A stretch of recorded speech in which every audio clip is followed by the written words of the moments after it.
ആൾക്കാർക്കല്ല, ബാക്കിയുള്ള ജനങ്ങൾക്കായിരിക്കും പ്രശ്നം. അത് അങ്ങനെ തന്നെയാണല്ലോ. കാരണം ഇപ്പം എല്ലാവരും പറഞ്ഞിട്ടുണ്ടായിരുന്നത് പലപ്പോഴും ഒരു മൂവീനെ കേരള കഫേ മൂവി എന്നുള്ളൊരു മൂവീനെ കമ്പയർ ചെയ്തിട്ടായിരുന്നു പറഞ്ഞിട്ടുണ്ടായിരുന്നത്. അപ്പോൾ സംഭവം ശരി തന്നെ ഇല്ല എന്നൊന്നും പറയില്ല. കാരണം ഇപ്പോൾ മെട്രോയിലാണെങ്കിലും പല സിറ്റുവേഷനിൽ കടന്നു പോകുന്ന ആൾക്കാരുകളായിരിക്കാം.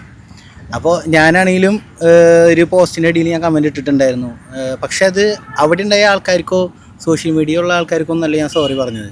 അതായത് ആ കൂട്ടത്തിൽ എവിടെയെങ്കിലും ഒരാൾ എന്തെങ്കിലും വിഷമിച്ചിരിക്കുന്നുണ്ടെങ്കിൽ ആൾക്ക് വേണ്ടിയിട്ടായിരുന്നു ഞാൻ ആ സോറി പറഞ്ഞിട്ടുണ്ടായിരുന്നത്. അതിനെന്തായാലും ഞാൻ സോറി പറയണമല്ലോ. കാരണം ഇങ്ങനെ ഇത്രയും ഒരു പുറത്ത് ഇങ്ങനെ ഒരു സംഭവം നടക്കുമ്പോൾ എന്തായാലും അതിൻ്റെ ഉള്ളിൽ ഇരുന്നിട്ട് വിഷമിച്ച ഒരാൾ എപ്പോഴെങ്കിലും ഈ വീഡിയോ കാണുന്നുണ്ടായിരിക്കാം. അപ്പോൾ ആളോടാണ് എനിക്ക് സോറി പറയാനുള്ളത്. അങ്ങനെ ഉണ്ടെങ്കിൽ ഞാൻ അവരങ്ങനെ പറഞ്ഞപ്പോൾ അതിനൊരു മറുപടി ആയിട്ട് ഞാൻ പറയണേ, അങ്ങനെ ഉണ്ടെങ്കിൽ മാത്രം. ഞങ്ങളുടെ കണ്ണിലാരും പെട്ടിട്ടില്ല. ഞാനിപ്പോൾ പറഞ്ഞ പോലെ ആരെങ്കിലും അങ്ങനെ എക്സ്പ്രസ് ചെയ്യാത്ത ആരെങ്കിലും അവിടെ ഉണ്ടായിരുന്നുവെങ്കിൽ അവരോടായിട്ടാണ് സോറി പറയുന്നത്.